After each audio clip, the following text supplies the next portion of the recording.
on. We've got 2 acts left. Keep it going. Clap, whoop, cheer, welcome to the stage. Kevin McDonald, everybody.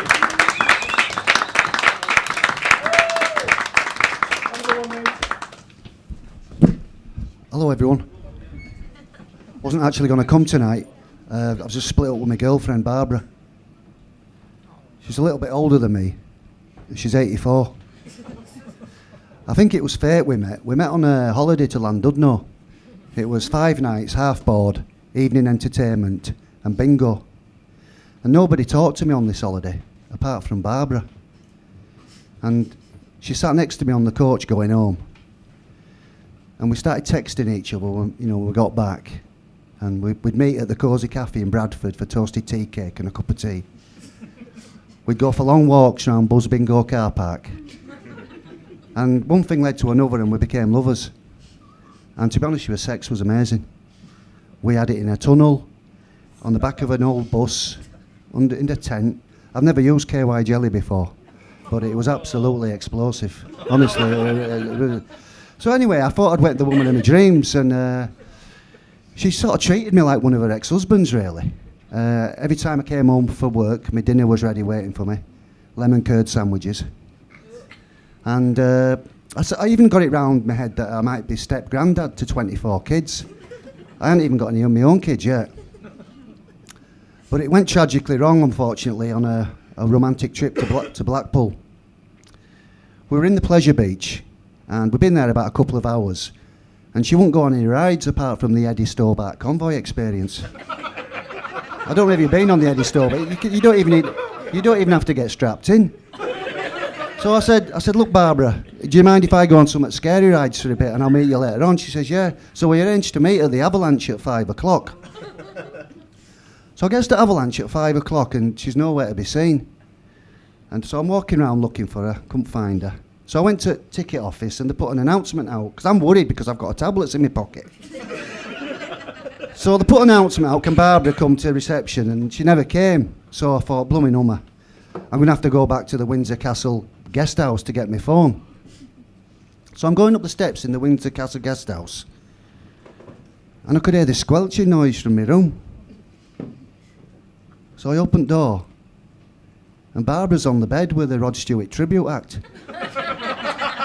No, it gets worse, he was fingering her. So I just grabbed my stuff. I thought, I've had enough of this, you know what I mean? And I've not seen her since. But it'd be easy to blame Barbara, but I can never hold down a relationship, so it must be something to do with me. I mean, most girlfriends dump me because they say I snore too loud, but I think it's worse than that. I think there's something wrong deep inside me. So I've tried to look back at myself and see what it is why I can't hold a job down or why I can't hold a relationship down. And I had a pretty normal childhood, a bit like the Enid Blyton famous 5. I'd play football on the street, I'd make dams in streams, put dog shit through people's letterboxes. I did all them good things. But what I really loved to do was play in this World War II air raid shelter.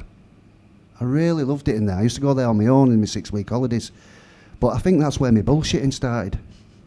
Because I told somebody that I found a German helmet in there. Why a German helmet would be in an air raid shelter in Bradford 40 years after World War II, I don't know. But next thing I knew, word got round on the street, and I couldn't come out of my house for 2 weeks. There were crowds of kids queuing down the street wanting to see this helmet. So I lied low for a bit, and I went back out again. I thought it'll blow over. So I was playing in the Pigeons graveyard, and these 2 older kids come in, Lister and Garside. They said, where's the German helmet? I said, I haven't got it anymore. I said, where is it? I said, SES raided my house and took it off me. So, anyway, I mean, school was terrible. I got bullied at school, and the teachers never left me alone. I had to sit with a nun for 6 months until I learned to use a knife and fork properly. I was 16. And Mr. Carter, the PE teacher, he used to pick me a substitute even though we had 10 players. And you know what he did one time when I was getting changed? He called me Pissy Pants. I mean, my underpants were supposed to have yellow dots on them. I tried to look him up a few years ago, you know, Mr. Carter. and I found out he got kicked to death by a camel in Tenerife. Fucking hope he didn't put the camel down. So anyway, I had this problem with work as well. I've never really had a proper job. I'd run in a media company for 2 years, and they put a suggestion box in the canteen. And when they opened the box, 2/3 of suggestions were get rid of Kevin.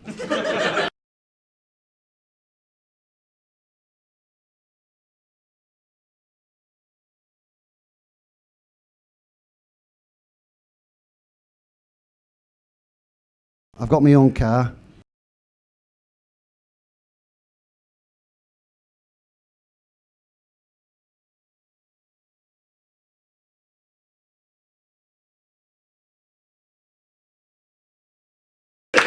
Kevin McDonald, everyone.